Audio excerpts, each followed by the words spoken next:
On January 29, 2025, an Army Black Hawk helicopter and an American Eagle passenger jet collided in midair over Washington, D.C.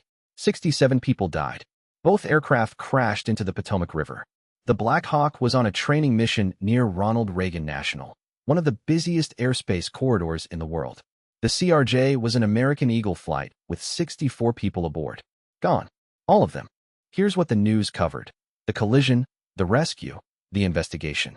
What they didn't lead with. At the time of that crash, the airspace was being managed by an air traffic control facility that was already short-staffed. Investigators have not ruled it out as a contributing cause.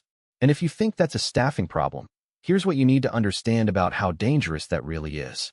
The FAA employs roughly 14,000 air traffic controllers.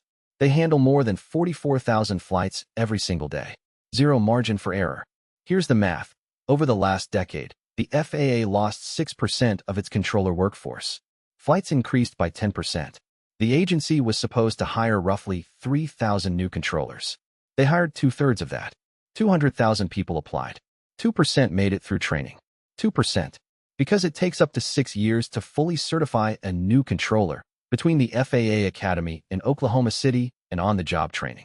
You are trusted with 44,000 flights a day. That is why the training is that long. And government shutdowns keep freezing the pipeline. 2013, 2018, COVID shut down training for 4 months and kept it at half capacity for 2 years. By 2025, facilities were already understaffed. During the most recent government shutdown, controller staffing problems accounted for 50% of all flight delays. Normally it's 5%, 50%, half of all delays, because the people watching the sky are burned out and stretched too thin. And Congress has had years to fix this. The National Academy of Sciences published a full workforce report. The GAO published findings. Every shutdown made it worse. Nothing fundamental changed. 67 people died in January. The system is still running on fumes. No one is going to prison. I'm going to lose it. I need to go off on a rant here. 6% fewer controllers, 10% more flights. And Congress's answer is, let's study it. Let's have a committee. Let's release a report in 18 months. In the time it takes Congress to hold one hearing on air traffic safety, you could almost fully certify one air traffic controller. 6 years to train someone to keep 44,000 flights safe. But Congress can't pass a budget without holding American air travel hostage every single year. 50% of all flight delays during a shutdown, caused by a staffing crisis that has been documented, studied, and ignored. And the airlines?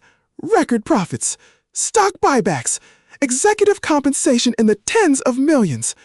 The FAA? Still short thousands of controllers. The training pipeline? Still broken. The aviation system is one exhausted controller, one bad handoff, one understaffed facility, away from another mid-air collision. The fix is straightforward in theory. Congress just has to actually prioritize it and fund the pipeline consistently instead of freezing it every time there's a budget fight. But they don't. Because the airports are full, the planes are full, the tickets are expensive, and nobody's dying in a way that makes the news. Until 67 people die at once. And even after 67 people, the system is still running on fumes. If you walked through an airport recently and saw how tired the staff looked, that is not a coincidence. That is the result of a decade of systemic, documented, completely preventable neglect by the people whose job it is to keep you safe in the sky. And nothing has fundamentally changed. Like and subscribe to find out who makes the otter angry next. All individuals mentioned are presumed innocent until proven guilty in a court of law.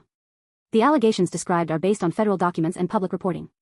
The Angry Otter is not an FAA-certified air traffic controller. 0 aviation safety experts were harmed during the making of this video. This video was not produced with federal aviation funds. Side effects may include elevated blood pressure, a sudden interest in ATC staffing numbers, checking your pilot's ratings, and the unsettling urge to look up who was controlling the airspace the last time you flew.